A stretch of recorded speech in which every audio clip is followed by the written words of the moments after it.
Well, howdy there, Internet people. It's Belle again. So today, we're going to talk about the CDC, Trump, and disinformation. The American Federation of Government Employees has released a statement, and it will probably keep coming up in the news for a while, unless the Trump administration heeds its call. The message coming from the union is clear. Stop and condemn the disinformation about our members.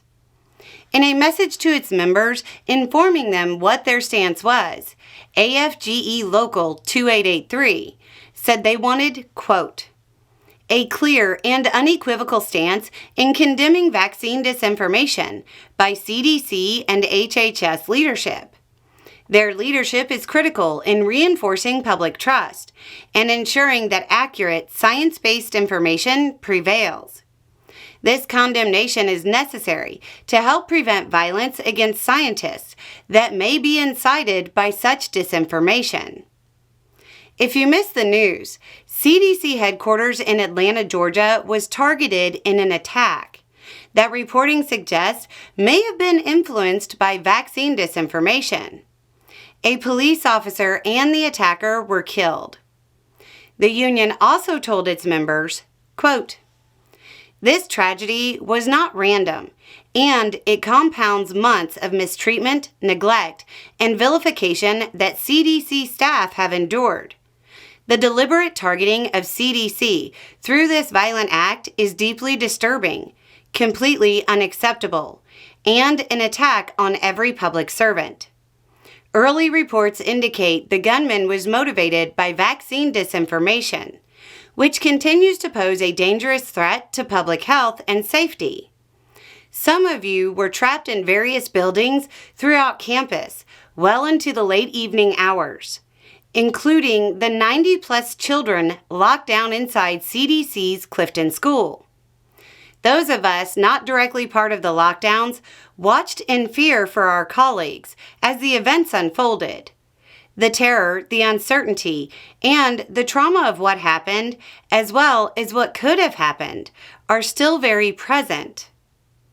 Fired But Fighting, which is a group of former CDC employees, was even more pointed in their criticism when they released a statement calling for the resignations of Secretary Robert F. Kennedy Jr.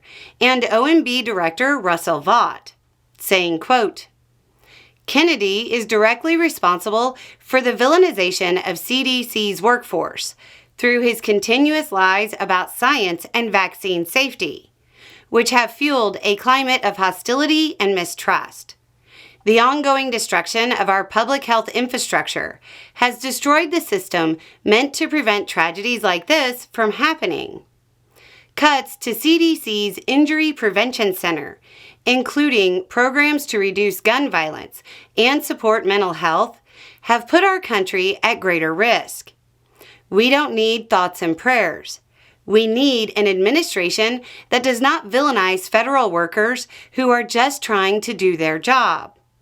We need a Health and Human Services Secretary who does not promote misinformation about science and vaccines.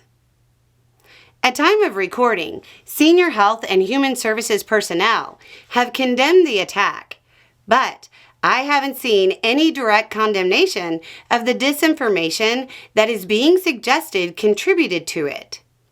A Surgeon General from Trump's first administration tagged the lackluster response as well.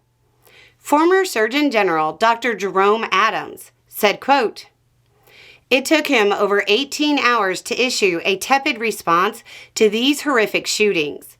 And that's not even considering how his inflammatory rhetoric in the past have actually contributed to a lot of what's been going on. I expect this to be an ongoing news story as more information about the suspect's motives and social media habits becomes available. Anyway, it's just a thought. Y'all have a good day.